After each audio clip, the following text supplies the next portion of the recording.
so excited to do this. I had to get cozy, grab me a little tea. Welcome to Boo Boo Boo. Create and Flow, the show. Today, I thought, what better way to bring back the show in a way that feels very authentic for where I am in my life now. Living in Brooklyn, going through a year of transformation since releasing season 1, episode 1. And I'm calling it a redo, a do-over, because I can do that. Because creativity is meant to be expanded upon, never stagnant. And so, welcome to this new and improved Create and Flow 2.0. On this series, you are going to come along a journey of self-discovery, of play, of exploration, of connection, of community. You're going to watch me and hopefully come alongside me as I make new friendships, as I collaborate with creators across the globe. Everywhere that I travel, I'm learning about myself. Every experience that I have is an opportunity to place a window on the possibilities within me. And that is my goal for this show, is for you to see that there is infinite possibilities when it comes to creating the life you deserve and you desire, and that it's going to look different at different stages of your life. Hence, this looks a little different than when I first started. But I really, truly hope that this show speaks to you and teaches you to romanticize your life exactly where you are. Because it's not about living in a fantasy. It's about being so grateful for what you already have and what's already in front of you. The universe can't help but yield to that, and that God will guide you on your journey to activating your full potential and ultimately leaving a ripple effect on this earth that is better than how you found it when you first arrived. That's my mission. I hope that this inspires you. I hope that you see parts of yourself in this. And I hope that you go out and create really dope-ish as a result of watching me live my full creative flow alchemy. Boom. Today, I am so grateful because I am going on a little bit of a reflection journey. We're going to kick off the first episode of this new format with a reflection vlog about an amazing experience that I had in California last year this time, in Sebastopol specifically, and how that experience reminds me that I have the full ability to get paid for simply playing and existing. And yes, there's some caveat to that. But today, I'm going to take you on the journey of my late night art train the trainer facilitation experience. If you're feeling that pull, the one urging you to shake things up and step into a new chapter of your life, I promise you, you're not alone. I'm Rachel Ray Henry, but please call me Ray. Welcome to Create and Flow, the show, your go-to space for creative conversations, entrepreneurial hacks, and behind-the-scenes looks at how I build a thriving community rooted in reciprocity. From lifestyle vlogs to deep dives into creative flow alchemy, I'm here to help you hit the reset on your creativity and remind you what's possible when you believe wholeheartedly that you deserve the life you desire. I don't even know where to start. We're going to do a couple things. We're going to kick off by exploring San Francisco before heading out to the retreat. Then we'll take a little ride into Sebastopol, where the actual Train the Trainer experience happened on Dahlia Estates, a gorgeous, oh my God, private venue, the home of a beautiful person who welcomed us into her space and curated just a wonderful experience alongside the late night art team, providing us a gorgeous backdrop to deep internal and professional transformation. We'll then take some looks at the late night art experience, the signature table, the methodology. We'll even have some conversations with some beautiful humans that I got to sit alongside and co-create with and be seen and witnessed through their eyes through this experience as well. So this is going to be a little bit of a fun journey back. It's been 1 year. Happy 1 year anniversary to the Fantastic Forces Late Night Art TTT cohort number 2. I'm so grateful I got to experience that with you all. And as you all know, something really magical happened that I really still haven't yet been able to put into words. It's still becoming, it's still happening in me. But the intention that I set when I attended Late Night Arts Train the Trainer, for me, it was about cultivating my skills as a tool for personal advocacy, and then utilizing that same skill, this method, as an extension of the work I already do to support the communities that I serve. And baby, I've done that. I've really been able to lean into late night art, even though this year I took quite a bit of time off of consulting to take care of my health. there were multiple opportunities where I was able to utilize this method in both for my family, for gatherings, but also in a professional sense for Dementia Care Warriors, the organization that I serve as chair for. And it's just been magical. I mean, I'm really excited. And I'm just trying to contain it because we're about to have so much fun. And I hope that you grab yourself a little beverage as we take this journey.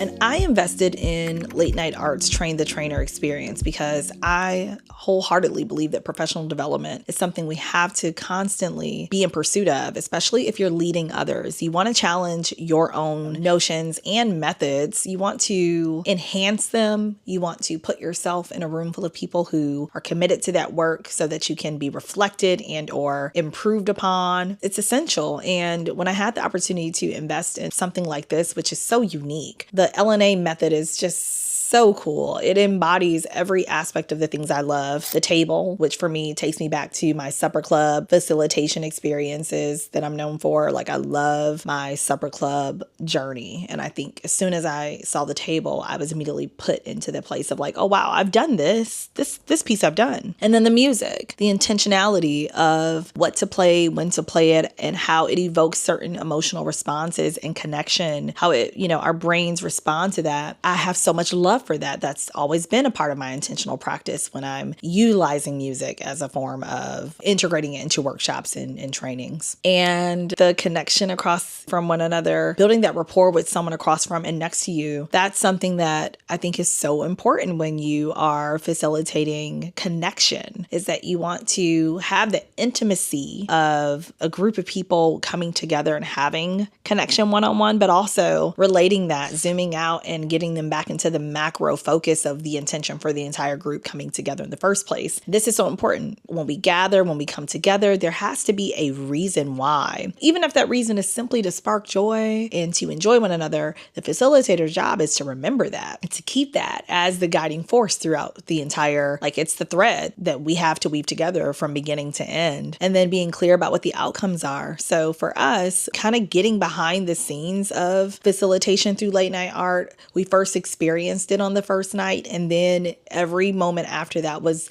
removing the veil, pulling it back so we could see why every decision was made. And it's so affirming for facilitators, for workshop guides, for teachers, for educators. It's so affirming when you've already implemented and instituted a lot of these like moments, but then to see someone weave it together, art and creativity at the true foundation of it, it's mind-blowing. Absolutely just done so well. And I'm so grateful that I could be a part of this because it shows me that I'm on track and that there is so much room for growth. And I feel so much more sharp and certain that the work that I'm doing is necessary work.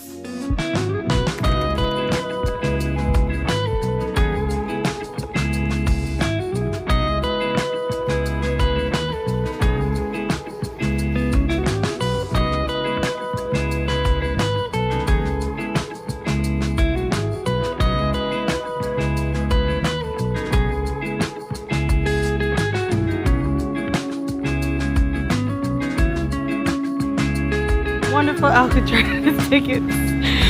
Oh, would you do an Alcatraz tour?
amazing episode of Create and Flow is brought to you by this brilliant duo. We started the day together, and we're ending the day together.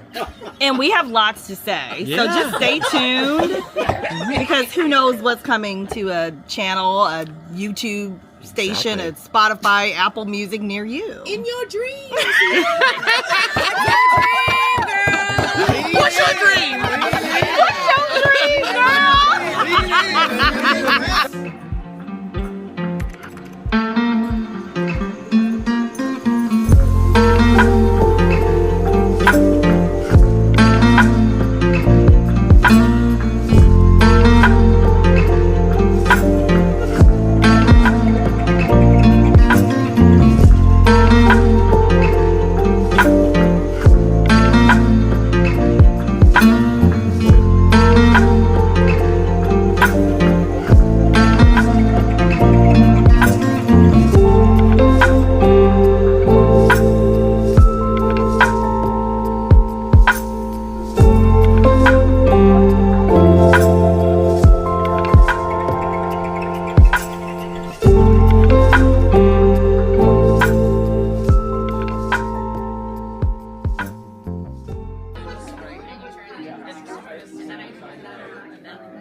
It is the last night of late night art teacher training. My heart can't even take it. I have gone to the mountain and I'm coming back down. And I'm so grateful for Adam, Lotus, Christine, Gani, Elizabeth, and the entire team. If I have learned anything this week, is that there are spaces that can hold me. That does exist. And this is the first time I've been in a space that I've been completely held for all of me. And I just imagine a world where every person can experience that, where every creative can be celebrated and held safely.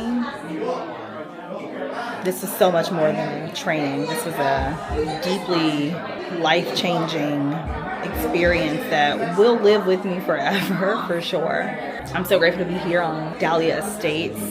I'm so grateful to see my people laughing and dancing and joking and like just feeling each other. Like, look at them. This is real. Like, I'm behind the scenes. Like, this is who they are. This is what they do. I described this experience as having found my creative soulmates, and this is our final dinner, so I just want to show you behind the scenes, now that everything is done, what it feels like to be in community, what it looks like, and how powerful it can be to just spend a few days with folks through this experience.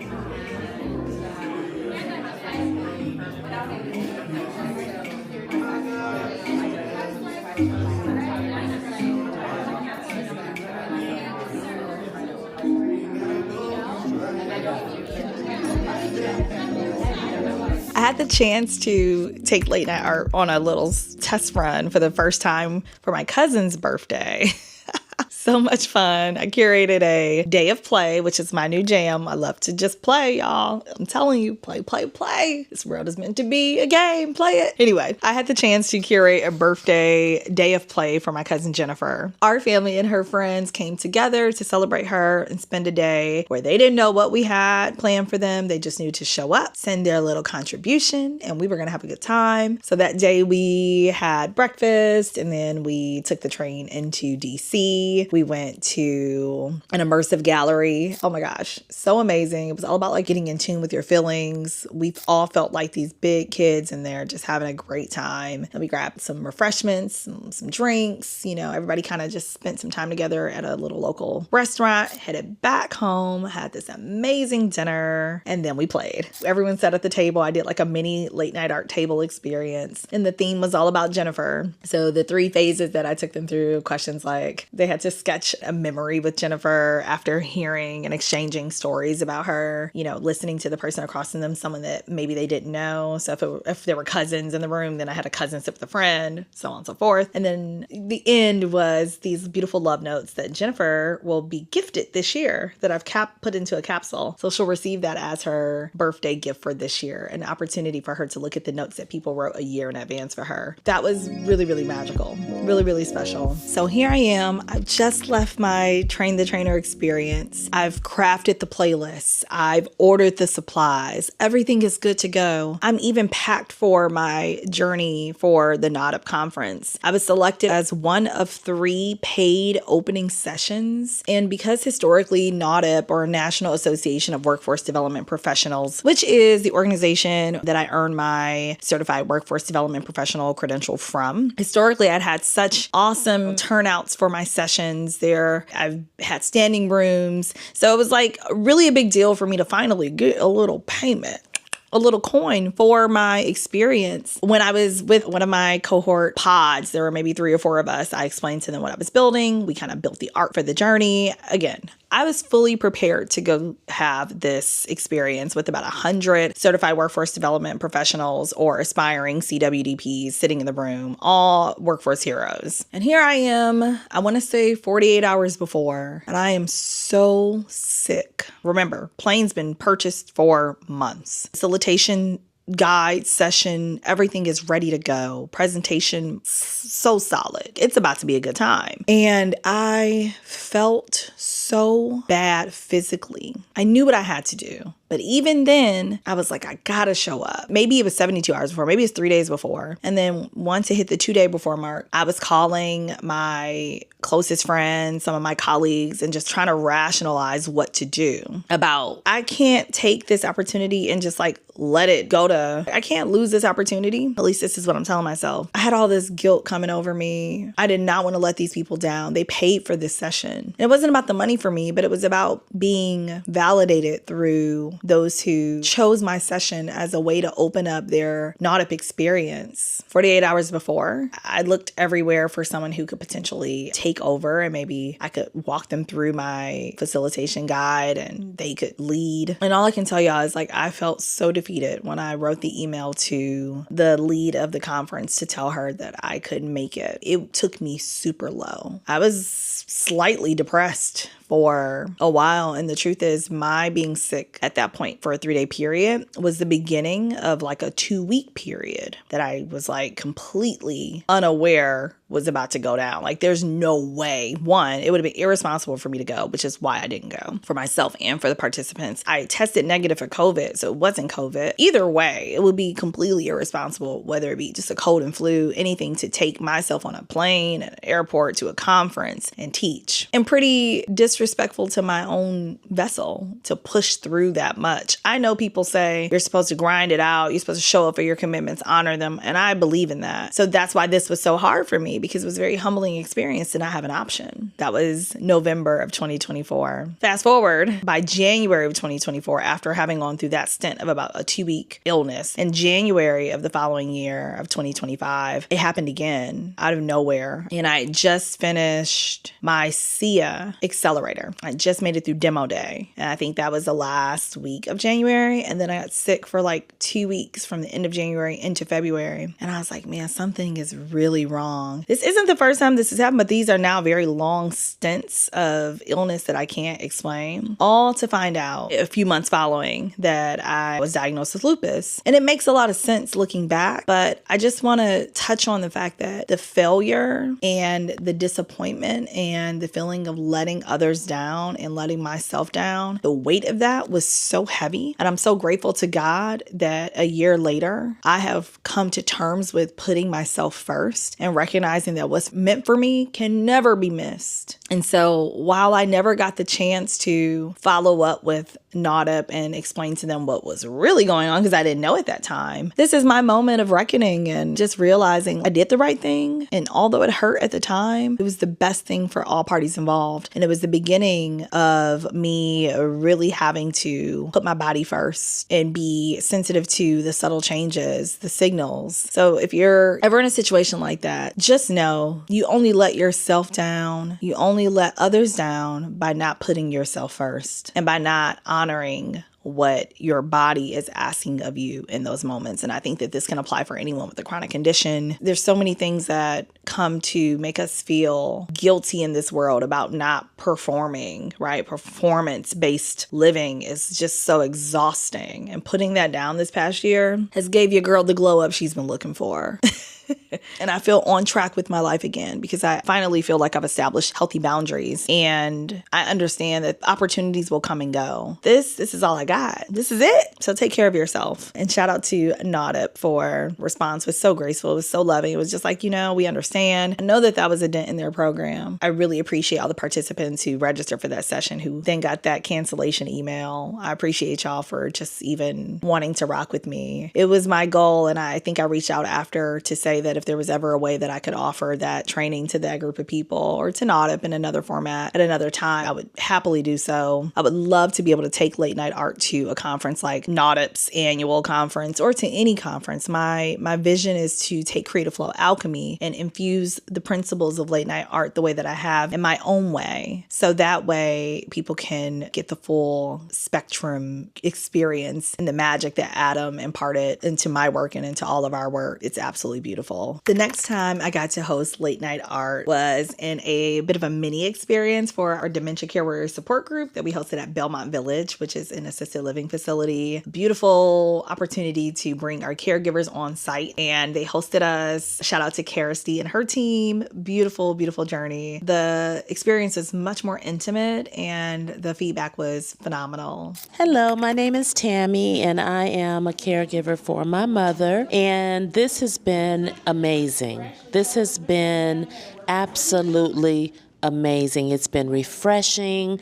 It has helped me to realize that I'm not by myself, that there are others that feel what I feel and can relate. These exercises, the painting, the cards, the questions, everything has just touched my heart. And I really, really, really appreciate you. Thank you so much. My name's Sarah, and I care for my father with Alzheimer's. And today was just kind of a pause in the middle of the craziness of caring and being overwhelmed with how hard things are. And we had just some moments to share with each other, to express ourselves, to be honest, to be guided. And it was a true gift today. Thank you. My biggest application of late night art was for our annual Revive Refresh experience. Our dementia care warriors, it's our big one. We do it every year. Today is really special to me as I hosted my very first session for Revive Refresh. We opened up this morning with an experience all about giving caregivers space to receive and implementing a really beautiful facilitation technique called late night art that I recently trained on this past year. And it's a chance for caregivers to come out and have a catered brunch, a day of learning, a day of inspiration, a day of care, because so many caregivers do not get an opportunity to be loved on and to take a break for a day. We do everything. When they arrive, they're able to have their loved ones cared for with on-site respite care so that they can be in the same building as them, but still have that separation where they can fully just be immersed in learning and care for themselves. We do that, and we were fortunately able to do that this year. It's just an incredible experience. I can't wait to do it again. It was one of my favorite facilitation sessions I've had in recent years, actually. And we hosted that at Concord Church. So it was in the heart of a staple of the community. Beautiful, beautiful. And I didn't have to do this alone. I actually got to do this alongside one of my close friends and my Fantastic Force cohort member, Jerome Collins. My name is Jerome Collins. I'm a multidisciplinary artist.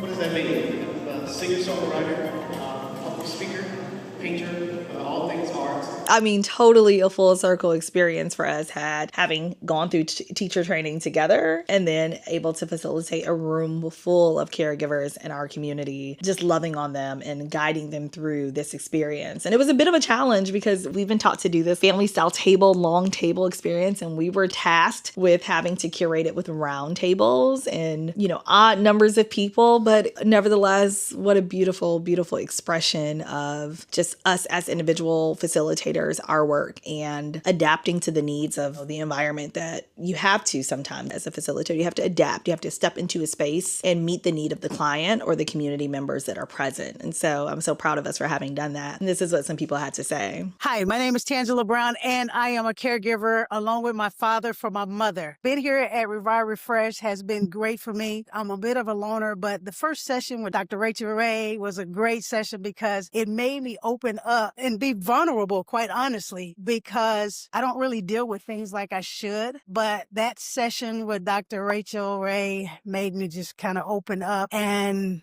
be honest with myself about what was going on with me, and to let me know that I need more of these events like Revive Refresh. I want to take the time to truly thank Adam and Lotus, Liz, Gani, Christine, all of the people who were behind the scenes making this experience so special. Also want to shout out my friend Jerome, who recommended that I meet Adam. He was so adamant about me being there, and boy, were you right.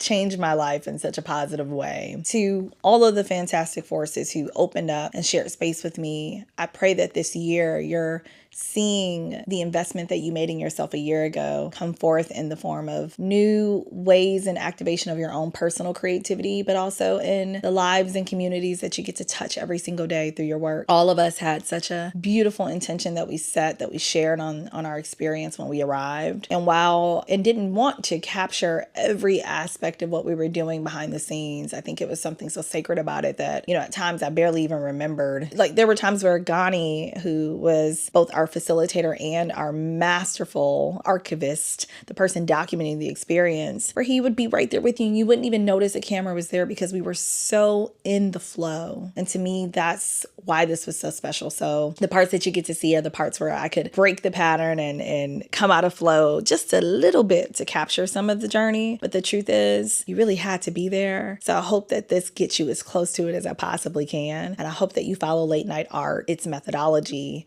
what Adam has created, what it represents, how we can truly use it to cultivate art and creativity, to cultivate greater connection in the workplace and beyond. Thank you so much for enjoying this episode of Create and Flow. If you loved it, tell me in the comments. If there are things you want to see more of like this, please let me know before I move on to my next episode. I really want to learn. Someone asked me, who is your core audience? And in this season of my life, while I have spoken to many different audiences and I've niched in different ways, the truth is, I want you all to teach me who my audience is. I want you all to let me know if this is resonating. And if it is, then I'll continue to create for that purpose. Because I'm learning, this is new for me. And I'm certain that as I continue to put things out in the world and the right people are seeing it, that you all will affirm and let me know where to keep going. And I'll just keep being true to myself and having a good time in the process. Again, welcome to the new Create and Flow. Absolutely sending y'all love, peace, joy. Praying that y'all create, flow, thrive, and grow